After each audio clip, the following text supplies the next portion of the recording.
scenario, then you're going to answer whether the given scenario is an example of primary or secondary. Okay, so number 1. So boys, kindly read the given scenario.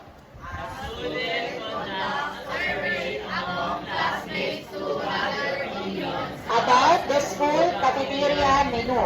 Who wants to answer? Yes, Sir Cado. Why, anak? Okay, very good. So, ang nag-research ay student. Okay, ang kanyang respondents ay mga classmate niya. Okay, ano yung pinag-aralan niya? Ano yung kinandak niya? Okay, about sa school cafeteria menu. And the answer for number 1 is primary. Kasi yung student mismo yung gumawa ng survey. Okay, next, number 2. A researcher uses population data from a government census for a demographic study. Yes? Kuela, what is your answer? Secondary. Why, anak? Kasi ma'am, nag-base nila po sa population ko, gamit po sa census. Okay, saan galing yung data? Very good, sa government census. So, meaning may data na. Meron ng data already, kinuha na lang nila yon.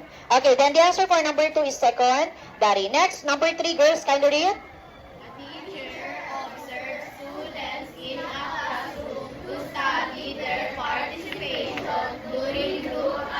What do you think will be the answer? Yes, the Garcen? Why, anak? Okay, iyon yung keyword natin. Observe, collect, survey, that is primary. Okay, bukod doon, let us analyze the given scenario. So, sino ang researcher natin dyan? Yung teacher. Anong ginawa niya? Nag-observe sa mga estudyante. Ginawa niya mismo yung action.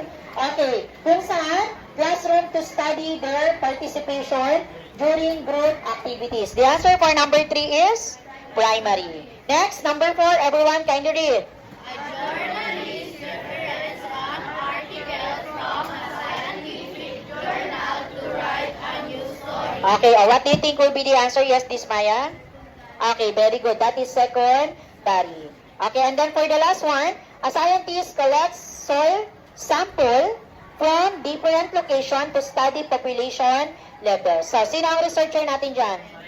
Anong ginawa niya? Nag-collect ng ano? Saan? Different location. Sino mismong gumawa? Scientist mismo. Meaning, the answer for number 5 is?